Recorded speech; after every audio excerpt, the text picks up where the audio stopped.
Good evening हमारे class 10th के प्यारे बच्चों। आज हम लोग चलेंगे जो हम लोग का पोएट्री वाले सेक्शन में पहली पोएम चल रही है डस्ट ऑफ स्नो। आज हम लोग इस पोएम के सभी 60 आंसर टाइप क्वेश्चन देखेंगे। इसके साथ साथ 4 लाइन की पोएम को भी हम लोग कवर करने वाले हैं। तो प्यारे बच्चों, जैसा कि आपको पहले ही बता चुके हुए, इस सेशन में आपका इंग्लिश का सिलेबस चेंज हो चुका है और नए सिलेबस के अकॉर्डिंग आपको बोर्ड परीक्षा में 60 आंसर टाइप क्वेश्चन करना होगा या फिर उसके स्थान पर आप 4 लाइन की पोएम लिख सकते हैं। दोनों में से आपको एक ही करना है, दोनों नहीं करना है। प्यारे बच्चे, पहले हुआ करता था आपको सेंट्रल आइडिया लिखो या फिर आप उसके स्थान पे 4 लाइन की पोएम लिखना होता था। लेकिन इस वर्ष आपका सिलेबस चेंज हो चुका है और नए सिलेबस के अकॉर्डिंग आप 60 आंसर टाइप क्वेश्चन करो या फिर उसके स्थान पर 4 लाइन की पोएम लिख सकते हो। तो जल्दी से प्यारे बच्चे, हम लोग आज की क्लास से कनेक्ट होते हैं और क्लास से कनेक्ट होने से पहले आपको बता देते हैं कि आपका सिलेबस अभी तक कहां तक पहुंचा हुआ है। आपके सिलेबस में प्यारे बच्चे फर्स्ट पेपर की आपकी 10 क्लास हो चुकी है, जिसमें आपका प्रोज का पहला चैप्टर पूरी तरह से कंप्लीट हो चुका है और आज आपकी पोएट्री वाले सेक्शन की जो आपकी पहली पोएम डस्ट ऑफ स्नो चल रही है, इसकी अंतिम क्लास है। क्योंकि प्यारे बच्चे, इसके पहले इस पोएम का हिंदी एक्सप्लेनेशन में हिंदी व्याख्या करा चुके हैं, स्टैंजा बेस्ड एमसीक्यूज करा चुके हैं, सेंट्रल आइडिया करा चुके हैं और आज ये प्यारे बच्चे आपका 60 आंसर टाइप क्वेश्चन के साथ ये पोएम पूरी तरह से कंप्लीट हो जाएगी। तो यदि इसमें से आपका कुछ भी छूटा हो तो आप चैनल की प्लेलिस्ट में जाइए। चैनल की प्लेलिस्ट में जाएंगे तो आपको क्लास 10th की नए सेशन की प्लेलिस्ट मिल जाएगी, जिसमें सारी क्लासेस शेड्यूल वाइज लगी हुई होंगी। तो जहां से भी आपका छोटा है आप वहां से देख करके पूरा कर सकते हैं। और प्यारे बच्चे, आप यहां देख सकते हैं आपका पोएट्री वाले सेक्शन का जो है सिलेबस लिखे हुए हैं, आप यहां देख सकते हैं। और प्यारे बच्चे, इस सेशन का हम लोग का इंग्लिश में टारगेट है 100 आउट ऑफ 100 मार्क्स लाना। तो इसलिए आपकी जिम्मेदारी और बढ़ जाती है। जितनी क्लासेस आपको डेली दी जा रही हैं, आप उतनी क्लास डेली का डेली अटेंड करोगे, कोई भी क्लास आप मिस नहीं करोगे। और प्यारे बच्चे, एक class free plus paid batch दोनों बच्चों के लिए कंबाइंड क्लास है। पेड बैच वाले बच्चे बिल्कुल परेशान नहीं होंगे, बस 1-2 चैप्टर और आपकी कंबाइंड क्लासेस चलेंगी, उसके बाद आपकी क्लासेस पूरी तरह से सेपरेट कर दी जाएंगी। तो इसलिए आप लोग बिल्कुल परेशान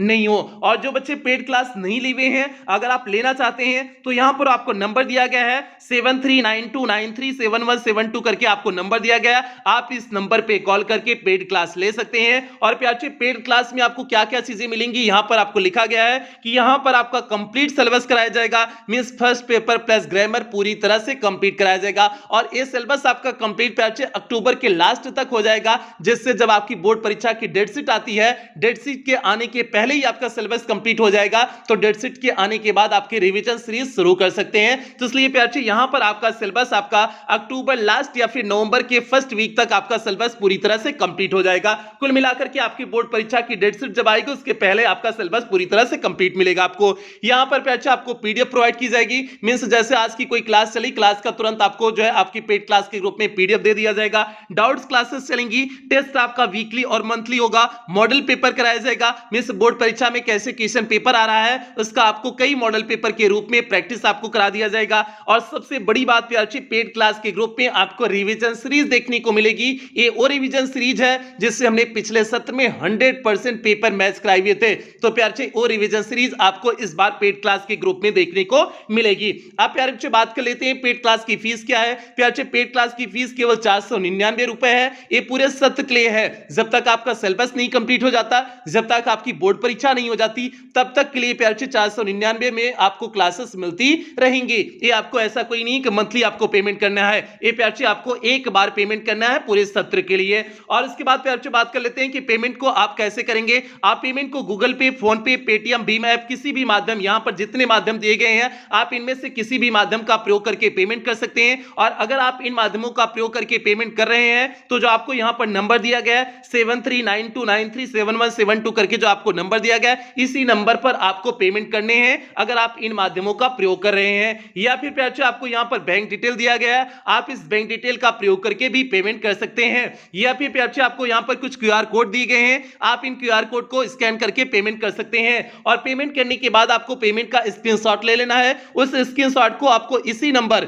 7392937172 नंबर पर आपको व्हाट्सएप कर देना है। व्हाट्सएप करने के बाद आपको जो है पेड क्लास के ग्रुप में 24 घंटे के अंदर आपको ऐड कर दिया जाएगा। बाकी अगर आपको कोई दिक्कत, समस्या, प्रॉब्लम आ रही है तो आप इसी नंबर पे कॉल कर सकते हैं। कॉलिंग पे टाइमिंग पे जो थोड़ा सा ध्यान देंगे, अभी जो है अभी इस समय के लिए केवल सुबह 6 से 9 बजे तक है और शाम को 5 से 8 बजे के बीच में आप कॉल कर सकते हैं। बाकी आने वाले समय में ये पूरे दिन आप कॉल कर सकते हैं, मींस आपका कॉल प्यारे पूरे दिन रिसीव होगा आने वाले कुछ ही दिनों में। बाकी आप पेमेंट 24 घंटा कर सकते हैं, व्हाट्सएप मैसेज आप 24 घंटा कर सकते हैं, आपके व्हाट्सएप का रिप्लाई 24 घंटा दिया जाएगा। अब जल्दी से प्यारे बच्चे हम लोग आज की क्लास से कनेक्ट होते हैं, और क्लास से कनेक्ट होने से पहले जो भी बच्चे चैनल पे पहली बार आए हैं, चैनल को सब्सक्राइब कर लें, वीडियो को लाइक कर दें, और क्लास 10 की हर एक बच्चे तक वीडियो को शेयर कर देंगे प्यारे बच्चे, ये आपकी जिम्मेदारी है। अब यहां पर देखते हैं हम लोग पहला शॉर्ट आंसर टाइप क्वेश्चन देखते हैं। पहले हम लोग शॉर्ट आंसर टाइप क्वेश्चन देख लेते हैं, फिर उसके बाद हम लोग पोएम देख लेंगे, फिर उसके बाद बताएंगे कि आपको करना क्या है बोर्ड परीक्षा में। तो प्यारे पहला शॉर्ट आंसर टाइप क्वेश्चन आपके किताब में दिए हुए हैं,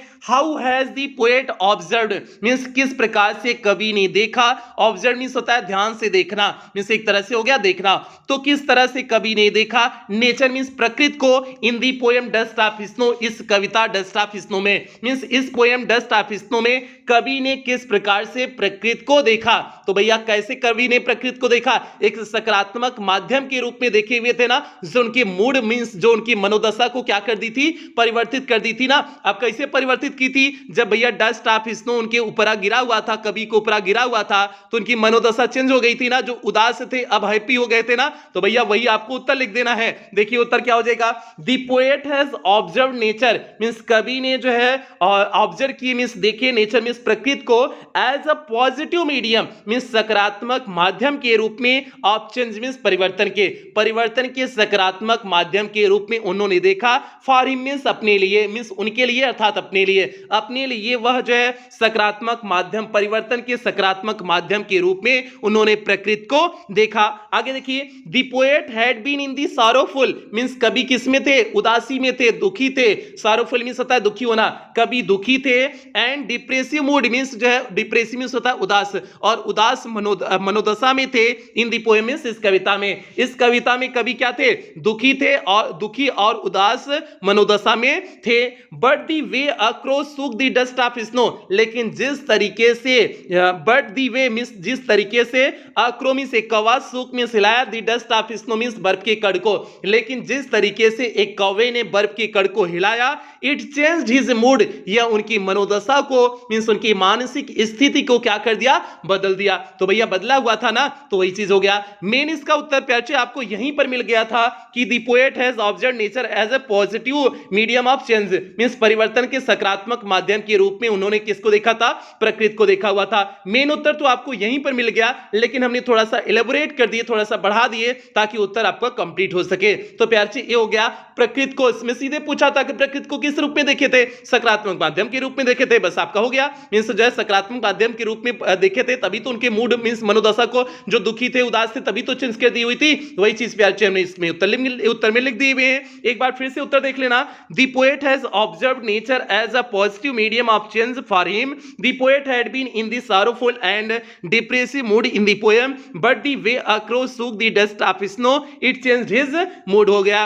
अब प्यारे हम लोग जल्दी से दूसरे क्वेश्चन की तरफ बढ़ते हैं, देखते हैं आपका दूसरा क्वेश्चन क्या है। तो प्यारे यहां पर आप लोग देख सकते हैं दूसरा question, what is the central idea of the poem dust of snow, dust of snow poem की सेंट्रल आइडिया क्या है। तो प्यारे आपको सेंट्रल आइडिया पहले ही लिखा चुके हुए हैं, जो आपको सेंट्रल आइडिया लिखाए हुए हैं आप पूरी सेंट्रल आइडिया यहां पर लिख सकते हैं। बाकी प्यारे शॉर्ट आंसर टाइप क्वेश्चन है तो इसलिए पूरी सेंट्रल आइडिया मत लिखना, केवल इसकी मेन थीम को लिख देना कि इसकी मेन थीम किस आधार पर है। तो प्यारे मेन थीम इसकी क्या है कि इसने जो है छोटी छोटी चीजों का कैसे महत्व होता है वही चीजों को दिखाया गया है ना, तो आप उसी चीज को यहां पर लिख देना। प्यारे आप कैसे लिखेंगे, the central idea of the poem means इस पोएम की central idea dust of snow is, means इस पोएम डस्ट ऑफ स्नो की सेंट्रल आइडिया है दैट दिस पोएम एक्सप्रेसेस, यह पोएम व्यक्त करती है द सिग्निफिकेंस मींस महत्व को, ऑफ स्मॉल थिंग्स मींस छोटी छोटी चीजों का, in changing one's attitude means किसी व्यक्ति की मनोदशा को परिवर्तित करने के लिए, मींस किसी व्यक्ति की मनोदशा को परिवर्तित करने के लिए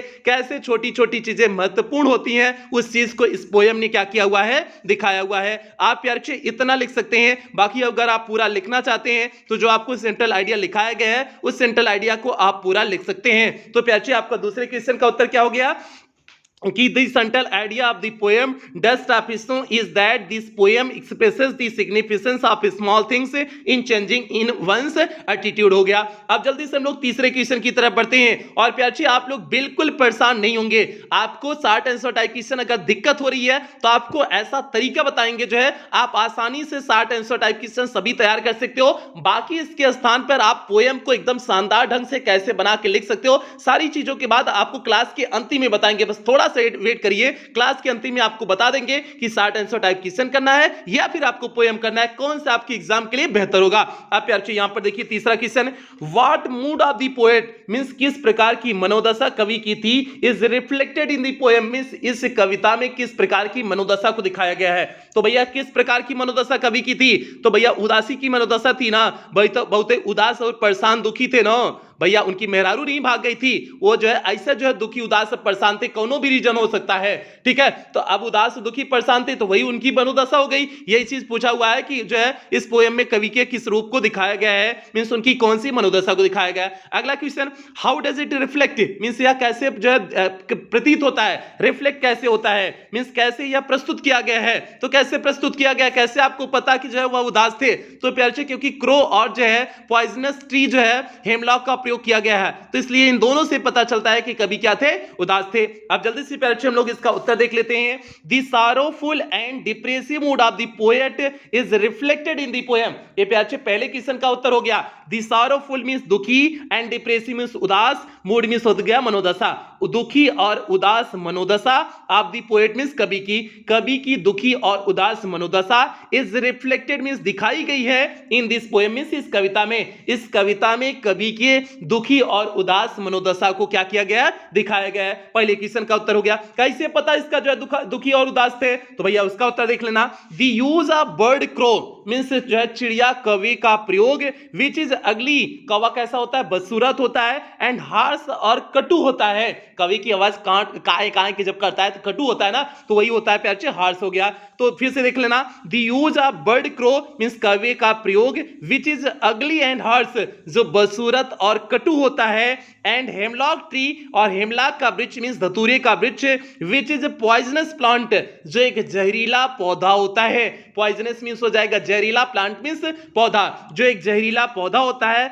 रिफ्लेक्ट दी पोएट्स मूड, यह जो है कवि के मनोदशा को क्या करता है, रिफ्लेक्ट करता है मींस दिखाता है, दर्शाता है, प्रतीत करता है मींस बताता है। तो प्यार जी इस दोनों चीजों से पता चल रहा था कि कवि क्या है, उदास है, परेशान है। तो ये प्यार जी आपका तीसरे क्वेश्चन का सीधे सटीक सा उत्तर हो गया कि दी sorrowful and depressive mood of the poet is reflected in the poem, the use of the bird crow which is ugly and harsh and hemlock tree which is a poisonous plant reflect the poet's mood। हो गया। अब प्यार जी जल्दी से हम लोग चौथे question की तरफ बढ़ते हैं। ये आपकी किताब के ही सारे पांचों क्वेश्चन कराए हुए हैं, कोई अतिरिक्त क्वेश्चन नहीं करा रहे हैं प्यार जी, आपकी किताब के ही करा रहे हैं। आप यार चौथा क्वेश्चन देखिए, where was the poet means कवि कहां पर था, तो कवि अंडर अ हेमलॉक ट्री, एक हेमलॉक के वृक्ष के नीचे था ना, वो हो जाएगा। And what happened to him, उसके साथ क्या हुआ, उसके साथ क्या घटित हुआ, तो भैया जो है डस्ट ऑफ स्नो उसके ऊपर गिरा और दुखी था, वह प्रसन्न हो गया, बस यही घटित हुआ था, यही आपको लिख देने हैं। तो उत्तर देखो कैसे लिखेंगे, the poet was under a hemlock tree, कवि जो है एक हेमलॉक के वृक्ष के नीचे था, मींस जो है द पोएट वाज मींस कवि था, अंडर मींस नीचे, अ हेमलॉक ट्री मींस धतूरे के पेड़ के नीचे। कवि कहां पर था पूछा है, तो कवि धतूरे के पेड़ के नीचे था। अब उसके बाद जो है उस समय क्या घटित हुआ था उस चीज को देखना है। अब सेकंड उत्तर देखना, There was snow everywhere, वहां पर चारों तरफ क्या थी, बर्फ थी। The tree was covered with snow, और जो पेड़ भरा हुआ था, किससे भरा हुआ था, बर्फ से भरा हुआ था। Suddenly अचानक, आक्रोश सूख दी ट्री, एक जो है कौवा जो है पेड़ को हिलाता है। And dust of snow fall on the poet, और जो बर्फ के कण होते हैं वे कवि के ऊपर गिर जाते हैं। Which change the mood off the poet, जिसने कवि के मनोदशा को क्या कर दिया, परिवर्तित कर दिया। दिस इंसिडेंट वाज हैपेंड, यही घटना घटित हुई थी। तो प्यार से यही घटना घटित हुई थी, यही पूछा हुआ था कि क्या घटित हुआ था, तो भैया यही घटना घटित हुई थी। हमने आपका दोनों क्वेश्चन का एकदम शानदार ढंग से उत्तर लिख दिए। फिर से देख लेना प्यार से, the poet was under a hemlock tree, पहले क्वेश्चन का उत्तर। अब सेकंड क्वेश्चन का उत्तर यहां से है, there was snow everywhere, the tree was covered with snow, suddenly a crow shook the tree and the dust of snow fall on the poet which changed the mood of the poet, this incident was happened। ये प्यारे चौथे question का उत्तर हो गया। अब हम लोग पांचवें और अंतिम क्वेश्चन की तरफ बढ़ते हैं। देखते हैं आपका पांचवा क्वेश्चन क्या है, अंतिम क्वेश्चन आपका क्या है। और पांचवें क्वेश्चन पे चलने से पहले जो भी बच्चे चैनल पे पहली बार आए हैं, चैनल को सब्सक्राइब कर लेंगे, वीडियो को लाइक कर देंगे और क्लास 10 के हर एक बच्चे तक वीडियो को शेयर कर देंगे, क्योंकि प्यारे पूरी तरह से आपके नए सिलेबस, नए पैटर्न के आधार पर पढ़ा रहे हैं। कोई पुरानी क्लासेस नहीं है, कुछ भी नहीं, नए पैटर्न के आधार पर पढ़ा रहे हैं, तो इसलिए सभी बच्चों तक वीडियो को शेयर कर देना। तो प्यारे पांचवा क्वेश्चन क्या है, नरेट अ सिमिलर एक्सपीरियंस, ऐसे ही अनुभव को साझा करिए ऑफ योर लाइफ, अपने जीवन का, अपने जीवन के ऐसे अनुभवों को साझा करिए। व्हेन नेचर इंटरवेंड, जब जो है प्रकृति ने जो क्या किया होगा, इंटरवेंट किया होगा, हस्तक्षेप किया होगा, एंड चेंज्ड योर मूड, और आपकी मनोदशा को क्या कर दिया होगा, परिवर्तित किया होगा। मींस ऐसी ही एक कहानी आप लिखिए जिसमें प्रकृति ने क्या किया होगा, इंटरवेंट किया होगा, मींस हस्तक्षेप किया होगा और आपकी मनोदशा को क्या कर दिया होगा, परिवर्तित कर दिया होगा। मींस एक कहानी प्यारे जो है जिसमें प्रकृति ने आपके मूड को चेंज कर दिया हो, आप दुखी उखी रहे हो, आपके मूड को चेंज कर दिया हो, ऐसी एक कहानी आपको यहां पर लिखनी है। अब प्यारे हमने छोटी सी कहानी लिख दी हुई है, आप यहां पर देखना। वंस अपॉन अ टाइम, एक समय की बात है, आई वॉज टोटली डिस्टर्ब्ड, मैं पूरी तरह से डिस्टर्ब था, परेशान था, बिकॉज, क्योंकि माई फादर स्कोल्डेड मी, मेरे पिता ने मुझे क्या किया हुआ था, डांटा हुआ था। एक बार भैया हम बहुत ही दुखी थे क्योंकि हमारे बाबूजी हमको क्या किए हुए थे, डांटे हुए थे। Then I came in a mountain valley, फिर उसके बाद हम कहां पहुंच गए, माउंटेन मींस हो गया पर्वत, वैली मींस घाटी, फिर हम एक पर्वत की घाटी में प्रवेश किए। The beauty of the mountain means पर्वत की सुंदरता, चेंज्ड माई मूड, मेरे मस्तिष्क को बदल दी, मेरी मनोदशा को बदल दी। पर्वत की जो सुंदरता थी वह मेरे मस्तिष्क को, मेरे मूड को, मेरी मनोदशा को क्या कर दी, परिवर्तित कर दी। आई फेल्ट हैप्पीनेस, मैं क्या महसूस किया, खुशी महसूस किया। मींस जो अपने पिता के डांटने की वजह से जो मैं उदास था, अब जो है प्रकृति की सुंदरता को देख करके हमने कैसा महसूस किया, खुशी महसूस किया। तो प्यारे ये इंसिडेंट हमने एक अपने मन से बना करके लिख दिए हुए। अगर आप अपने मन से कोई इंसिडेंट बना करके लिखना चाहते हैं, घटना, इंसिडेंट मींस होता है घटना, कोई भी घटना आप बना करके लिखना चाहते हैं तो आप इसी तरह से लिख सकते हैं। बस उसमें इंटरफियर कौन किया होना चाहिए, प्रकृति इंटरफियर किया होना चाहिए और आपकी मूड, मनोदशा परिवर्तित हो गई होगी। तो ऐसी कोई भी आप कहानी यहां पर लिख सकते हैं। तो प्यारे ये आपका पांचवें क्वेश्चन का एकदम सटीक उत्तर हो गया। Once upon a time I was totally disturb because of my father scolded me, then I came in a mountain valley, the beauty of the mountain changed my mood, I felt happiness हो गया। तो प्यारे ये आपका सटीक उत्तर हो गया। तो इस तरह से पांचों क्वेश्चन के आपके उत्तर हो गए। अब हम लोग चलते हैं पोयम पे। तो प्यारे आपको बोर्ड परीक्षा में केवल 4 लाइन की पोयम लिखनी है। अब हम बात करते हैं आपको पोयम करनी है या फिर आपको प्यारे आपको शॉर्ट आंसर टाइप क्वेश्चन करना है। पहले तो पोयम समझ जाओ कि कैसे आपको लिखना होगा। तो प्यारे यहां पर आपको जैसे हमने पोयम लिखे हुए, आपको हुबहू बोर्ड परीक्षा में इसी तरह से पोयम लिखना होगा। किन बातों को ध्यान देंगे पोयम लिखते समय, तो प्यारे आप यहां पर शुरुआत के जो कैपिटल लेटर होते हैं, आप उन कैपिटल लेटर को ध्यान देंगे। कहीं पर भी जैसे लिखा गया है आपकी किताब में सेम वैसे लिखना है। मिस जहां कामा लगाया है कामा लगाना है, जहां फुल स्टॉप लगाया है फुल स्टॉप लगाना है, जहां कैपिटल लेटर प्रयोग किया गया वहां कैपिटल लेटर प्रयोग करना है, जहां स्मॉल लेटर प्रयोग किया गया है वहां स्मॉल लेटर प्रयोग करना है। मींस पूरी तरह से हुबहू आपको उतार देना है, तब आपका पोयम बेहतरीन ढंग से सटीक माना जाएगा।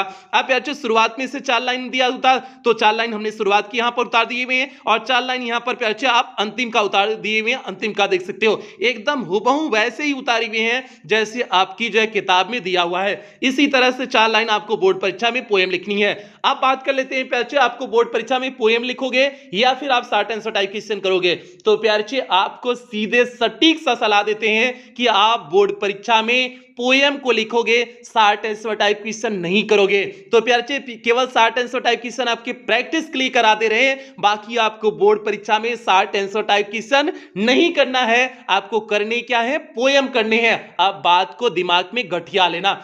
आपको short answer type question notes में भी नहीं लिखना है, केवल आप जानते रहो। जब क्लास में करा रहे हैं तो एक बार आप पढ़ लिया करो, ताकि जो है उससे जो है रिलेटेड आपकी पोएम भी उससे कनेक्ट हो जाती है। तो आगे ताकि कहीं से भी कोई भी दिक्कत आपको ना हो। जो भी शॉर्ट आंसर टाइप क्वेश्चन दिए एक बार ऐसे ही केवल मुजबानी जैसे पढ़ाते हैं आप ऐसे एक बार पढ़ लोगे, बाकी उसको कुछ नहीं करना है। आपको बोर्ड परीक्षा में क्या करना है, पोयम को लिखना है। ये प्यारे बच्चे आपके लिए बेहतरीन सजेशन। और पोयम को आप पहली यही पोयम तैयार कर लो, क्योंकि 8 लाइन है, ये प्यारे बच्चे आपकी 8 लाइन टोटल है, तो आप यही पहली पोयम पूरी तरह से तैयार करा लो। और हर पोयम का जब हम कराएंगे जो शॉर्ट आंसर टाइप क्वेश्चन, तब आपको इसी पोयम का बार बार रिवीजन कराएंगे, तो इसलिए आप इस पोयम को एकदम अच्छी तरह से कंठस्थ कर लो।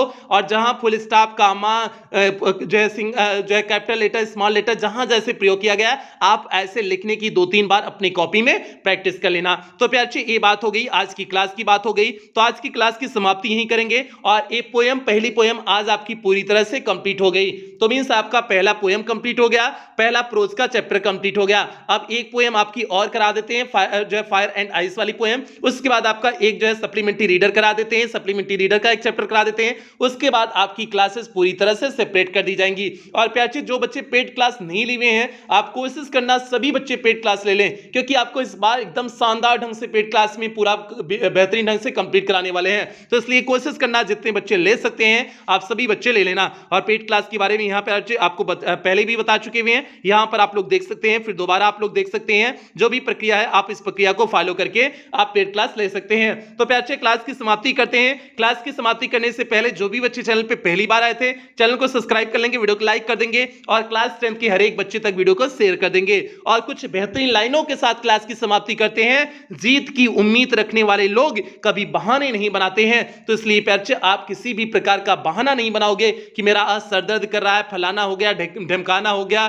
फला के यहां जाना है, इसलिए नहीं पढ़ पाए। कोई बहाना नहीं चाहिए। आपको डेली जो है, आपको डेली 6 से 7 घंटे आपको घर पे बैठने, इससे ज्यादा बैठ जाओगे तो बेहतर है, लेकिन इससे कम किसी भी कीमत पर बैठनी नहीं है। मींस आपको 5-6 घंटे, 7 घंटे से ज्यादा ही घर पर बैठ करके अपनी पढ़ाई करनी है, तभी आप बोर्ड परीक्षा के टॉपर बनोगे। तभी इंग्लिश का जो हम लोग का सपना है 100 आउट ऑफ 100 मार्क्स का आसानी से पूरा किया जा सकता है। तो इसलिए प्यारे बच्चे, आप अपनी जिम्मेदारी को समझिएगा। बाकी जो मेरी जिम्मेदारी है सिलेबस को कंप्लीट करना, सारी चीजों को बेहतरीन ढंग से देना, हम अपनी जिम्मेदारी बखूबी निभाएंगे, इस बात का आपसे वादा करते हैं। और इन्हीं वादे के साथ जो है आज की सेशन की समाप्ति करते हैं। मिलते हैं अब जो है अगली पोएम के साथ मिलते हैं। तब तक आप लोग अपना ध्यान रखें, अपने परिवार का ध्यान रखें। लव यू ऑल प्यारे बच्चों।